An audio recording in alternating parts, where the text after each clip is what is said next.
But the reality is that rebellion actually looks a little bit different today. In fact, they are saying that it looks more like a passive aggressive disconnection. So, for those parents out there, like the ghosting of parents, like the text messages that you send out and then don't receive a message back from your kids, or you're in a conversation and they're tuning you out, or they're just focused on their screen. These are the things that we are seeing that is more of the rebellious nature that is happening. And Common Sense Media tells us that teens spend an average of over 8 hours a day on their screens. And this does not include schoolwork.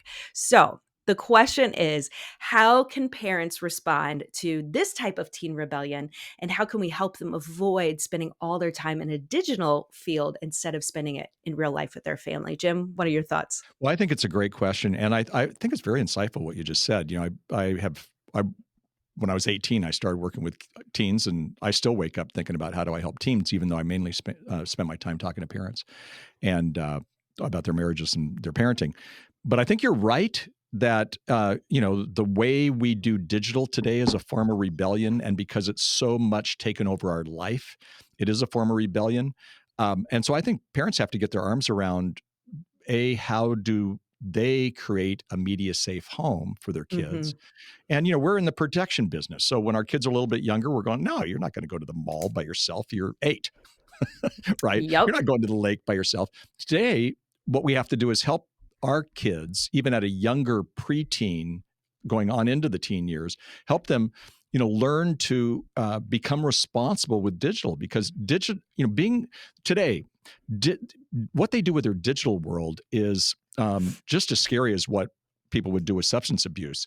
The Right. difference is we know what happens with substance abuse. We're still Hmm. learning what's taking place in the digital world. So I think it's very important for parents to get their arms around how kids are rebelling today. And sometimes we don't know. We don't know that a kid is rebelling because they think he's watching or doing his homework and he's in playing game. He's just gaming. It may even Yes. be innocent gaming. I'm not saying every time you Yes. do gaming is bad, but it may be, but they're not obeying the parents. So I think the Hmm. parents have to have some true understandings like you would with anything else and say, look, here's how many hours we feel comfortable with you on this. And as long as you're in our house, and again, you start when they're young and then you keep building it. But at the same time, 8 hours is atrocious. It's I'm not, crazy. and it could be 8 hours watching the Bible stories. I mean, I love the Bible, Mm. but Hmm. anything doing that for 8 hours digitally is not good for your brain. It's not good for socialization. There's so many other things that it's not good for.